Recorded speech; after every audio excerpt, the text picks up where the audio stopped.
नमस्कार। आकाशवाणी से समाचार संध्या के साथ मैं मुनीश शर्मा।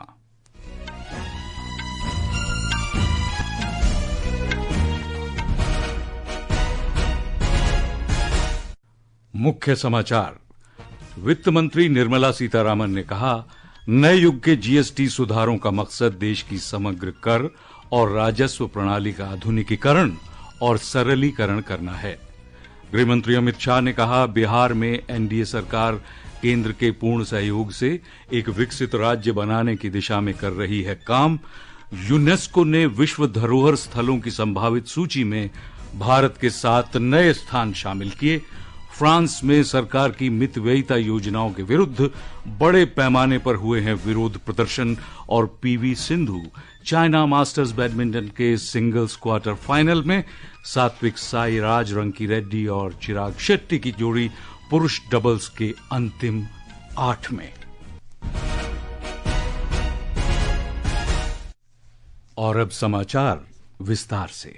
वित्त मंत्री निर्मला सीतारामन ने आज कोलकाता में अगली पीढ़ी के वस्तु और सेवा कर जीएसटी सुधार समिति के कार्यक्रम में इन सुधारों के लक्ष्यों की रूपरेखा प्रस्तुत की।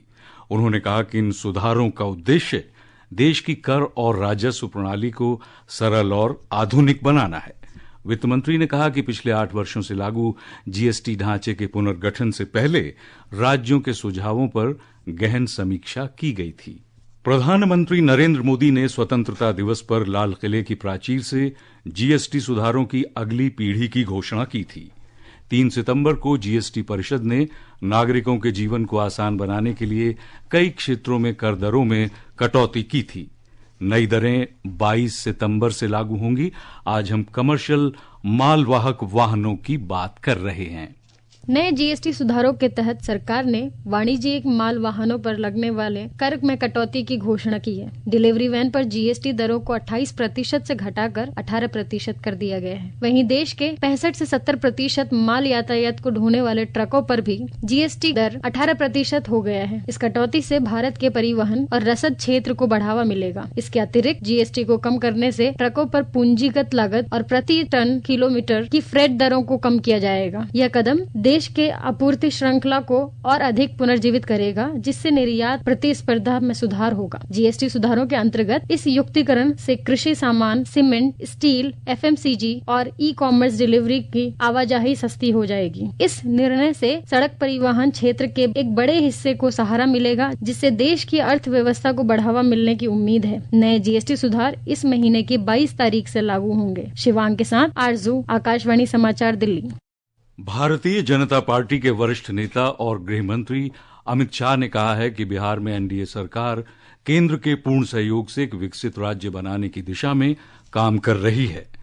उन्होंने बताया कि प्रधानमंत्री नरेंद्र मोदी के नेतृत्व में राष्ट्रीय जनतांत्रिक गठबंधन सरकार ने पिछले 11 वर्षों में बिहार को विकास परियोजनाओं और कार्यों के लिए 14,85,000 करोड़ रुपए से ज्यादा की सहायता दी है।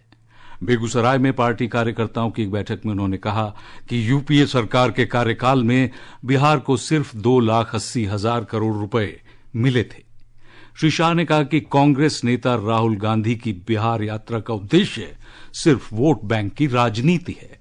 यात्रा का विषय बिहार में अच्छी शिक्षा लाना नहीं था। यात्रा का विषय रोजगारी नहीं था। यात्रा का विषय बिहार में 24 घंटा बिजली नहीं था। यात्रा का विषय हर गांव, हर टोले में रोड पहुंचाना नहीं था। यात्रा का विषय था जो बांग्लादेश से घुसपैठिए आए हैं उनको बचाने का विषय था। रक्षा मंत्री राजनाथ सिंह ने कहा है कि वैश्विक मंच पर भारत का कद लगातार बढ़ रहा है।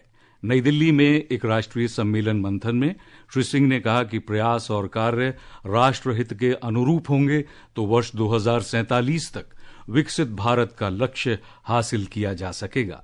रक्षा मंत्री ने कहा कि सशस्त्र बलों के सहयोग से भारतीय रक्षा संपदा सेवा 18 लाख एकड़ से अधिक रक्षा भूमि का प्रबंधन कर रही है।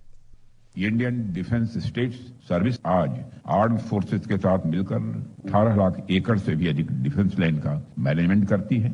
और यह कोई, मैं मानता हूं कि साधारण जिम्मेदारी नहीं है, ये बहुत बड़ी जिम्मेदारी है, क्योंकि हमारी जो डिफेंस लैंड है वो सिर्फ एक भूमि का टुकड़ा नहीं है, बल्कि हमारे डिफेंस मैकेनिज्म की एक वो फाउंडेशन है, वो बुनियाद है। आईडीएस देश भर में 61 छावनियों का संचालन करती है, जिसमें लगभग 21 लाख से अधिक नागरिकों का भी निवास होता है। ये समाचार आकाशवाणी से प्रसारित किए जा रहे हैं।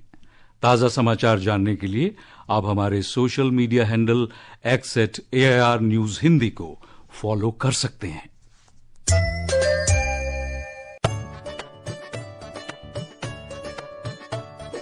जन जन का रखे ध्यान, टीबी मुक्त भारत अभियान। जन जन का रखे ध्यान, टीबी मुक्त भारत अभियान। निक्षय मित्र तो हम सबका साथ निभाते। टीबी रोगी व परिजन को पोषण, जांच, इलाज और आजीविका संबंधी सहायता पहुंचाते। जब मिल जाएगा सबको अपना निक्षय मित्र तैयार, तब पक्की हो जाएगी हमारी जीत और टीबी की हार। निक्षय मित्र इस अभियान ने एक बड़े चैलेंज से निपटने में टीबी के मरीजों की बहुत मदद की है। आपको जानकर हैरानी होगी, हमारे देश में 10-12 साल के बच्चे भी निक्षय मित्र बनकर टीबी के खिलाफ लड़ाई को आगे बढ़ा रहे हैं। जन जन का रखे ध्यान, टीबी मुक्त भारत अभियान। अधिक जानकारी के लिए नजदीकी आयुष्मान आरोग्य मंदिर जाएं। स्वास्थ्य एवं परिवार कल्याण मंत्रालय द्वारा जनहित में जारी। समाचार संध्या में आपका फिर स्वागत है। इलेक्ट्रॉनिकी और सूचना प्रौद्योगिकी मंत्री अश्विनी वैष्णव ने कहा है कि डिजिटल निजी डेटा संरक्षण नियमों को अंतिम रूप दे दिया गया है और आने वाले दिनों में वो प्रकाशन के लिए तैयार हैं। डिजिटल निजी डेटा संरक्षण फ्रेमवर्क की स्थापना डिजिटल निजी डेटा संरक्षण अधिनियम 2023 के अंतर्गत की गई थी, ताकि लोगों के निजी डेटा की रक्षा की जा सके।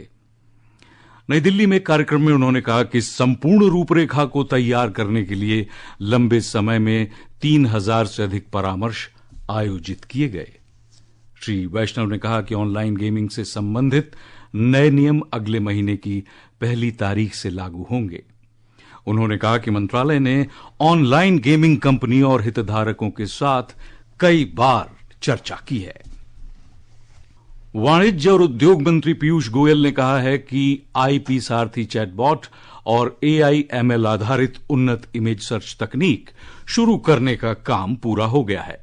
श्री गोयल ने कहा कि ये नवाचार प्रधानमंत्री नरेंद्र मोदी के भारत के बौद्धिक संपदा परिदृश्य को बदलकर प्रत्येक स्टार्टअप और MSME के लिए तेज, निष्पक्ष और भविष्य के लिए तैयार आईपी पहुंच सुनिश्चित करने के विजन के अनुरूप है।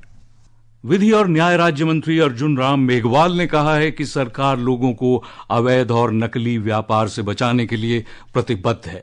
श्री मेघवाल ने आज नई दिल्ली में एक कार्यक्रम में कहा कि हाल ही में किए गए GST सुधारों से लोगों को काफी राहत मिली है। सेवा और सुशासन यानी जन सेवा तथा सुशासन के मंत्र पर आधारित प्रधानमंत्री नरेंद्र मोदी के नेतृत्व में सरकार परिवर्तन और प्रगति के लिए अथक प्रयासरत है। सेवा पर्व की विशेष श्रृंखला में आज हम आपको बताएंगे कि कैसे सरकार खेती में उन्नत प्रौद्योगिकी के जरिए किसानों के जीवन में बदलाव लेकर आई है।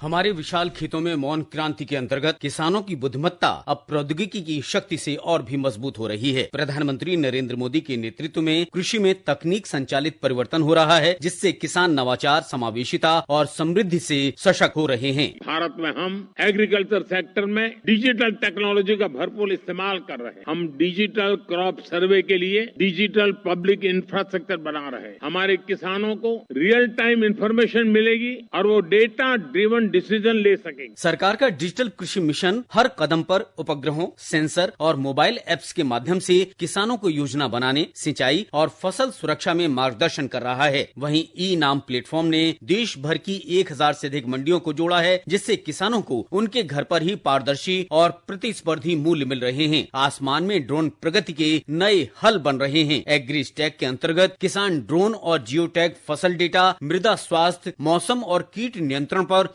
वास्तविक समय की जानकारी देकर किसानों को सशक्त बना रहे हैं। नमो ड्रोन दीदी पहल के माध्यम से ग्रामीण महिलाओं को ड्रोन चलाने, खेतों में छिड़काव करने, फसलों का मानचित्रण करने और दक्षता सुनिश्चित करने के लिए प्रशिक्षित किया जा रहा है। इसके साथ ही वे नई आजीविका भी अर्जित कर रही हैं। ड्रोन का उपयोग भी खेती में बहुत तेजी से प्रमोट हम कर रहे हैं। ड्रोन से होने वाली खेती की कमान महिलाओं को हमारी ड्रोन दीदियों को दी जा रही है। ये जो भी कदम है, इनसे भारत के किसानों का तो फायदा हो गया ही, इससे ग्लोबल फूड सिक्योरिटी को भी ताकत मिलेगी। पंजाब के गुरदासपुर की नमो ड्रोन दीदी जसवीर कौर ने प्रधानमंत्री नरेंद्र मोदी को धन्यवाद दिया है। माननीय मोदी जी का मैं बार बार धन्यवाद करती थी। औरतों के लिए उन्होंने कुछ किया और उनको आगे लाए। ड्रोन दीदी का नाम देके हमें अलग से पहचान बनाई, इसके लिए हम उनका बहुत ही तहे दिल से धन्यवाद करते हैं। हमारे अन्नदाता अब केवल अनाज उगाने वाले नहीं हैं, बल्कि खाद्य सुरक्षित भविष्य के लिए समृद्धि के बीज बोने वाले उद्यमी बन गए हैं। मनीष शिवझोले की रिपोर्ट के साथ समाचार कक्ष से मैं मुकेश कुमार। सेवा पखवाड़े के अंतर्गत आज नई दिल्ली में आकाशवाणी परिसर में स्वच्छता शपथ का आयोजन किया गया। आकाशवाणी के महानिदेशक राजीव कुमार जैन ने अधिकारियों और कर्मचारियों को स्वच्छता शपथ दिलाई। उन्होंने शपथ लेने वाले सदस्यों से आग्रह किया कि वो स्वच्छता के लिए हर साल कम से कम 100 घंटे समर्पित करें। ये समाचार हमारी वेबसाइट www.newsonair.gov.in और हमारे न्यूज ऑन एआईआर ऐप पर भी उपलब्ध हैं।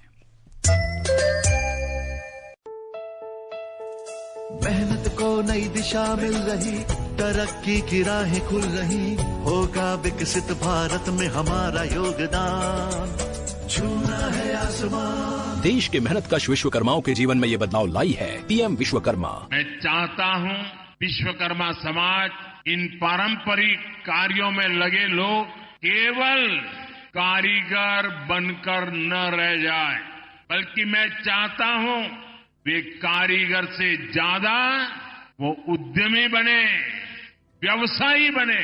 आज कुम्हार, सुनार, मूर्तिकार और नाव निर्माता जैसे 18 तरह के कारीगर और शिल्पकार इस योजना की मदद से जिंदगी की दौड़ में आगे बढ़ रहे हैं। उन्हें कौशल प्रशिक्षण, आधुनिक टूल किट, 5% के ब्याज दर पर 3 लाख रुपए तक का लोन और मार्केटिंग सहायता जैसे लाभ दिए जा रहे हैं। पीएम विश्वकर्मा, सम्मान, सामर्थ्य, समृद्धि।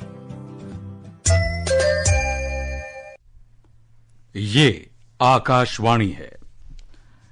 देश भर के 7 नए प्राकृतिक धरोहर स्थलों को यूनेस्को की विश्व धरोहर स्थलों की संभावित सूची में शामिल किया गया है। अब भारत के स्थलों की संख्या 62 से बढ़कर 69 हो गई है।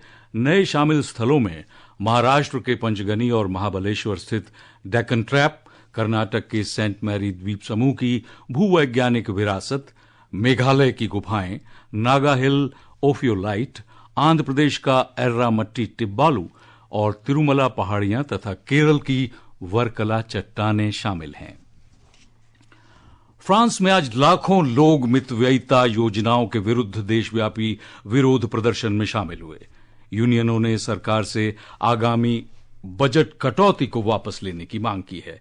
प्रदर्शनकारी खर्च बढ़ाने, अमीरों पर ज्यादा कर लगाने और पेंशन में बदलावों को रद्द करने की मांग कर रहे हैं। खबरें खेल की दुनिया से। पीवी सिंधु चाइना मास्टर्स के क्वार्टर फाइनल में पहुंच गई हैं। महिला सिंगल्स प्री क्वार्टर फाइनल में सिंधु ने थाईलैंड की पोर्नपावी चोचुवोंग को आसानी से हरा दिया। वहीं पुरुष डबल्स में सात्विक साईराज रंकीरेड्डी और चिराग शेट्टी की जोड़ी ने भी अंतिम 8 में कर लिया है प्रवेश। और अंत में इस बुलेटिन के मुख्य समाचार एक बार फिर।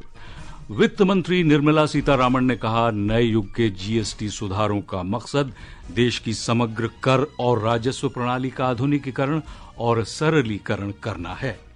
गृह मंत्री अमित शाह ने कहा, बिहार में एनडीए सरकार केंद्र के पूर्ण सहयोग से एक विकसित राज्य बनाने की दिशा में काम कर रही है।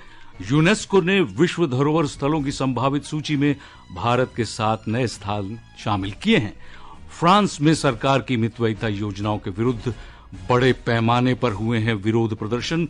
और PV Sindhu China masters badminton के सिंगल्स क्वार्टर फाइनल में सात्विक साईराज रंकीरेड्डी और चिराग शेट्टी की जोड़ी पुरुष डबल्स के अंतिम 8 में। और इसके साथ ही समाचार संध्या का ये अंक समाप्त हुआ।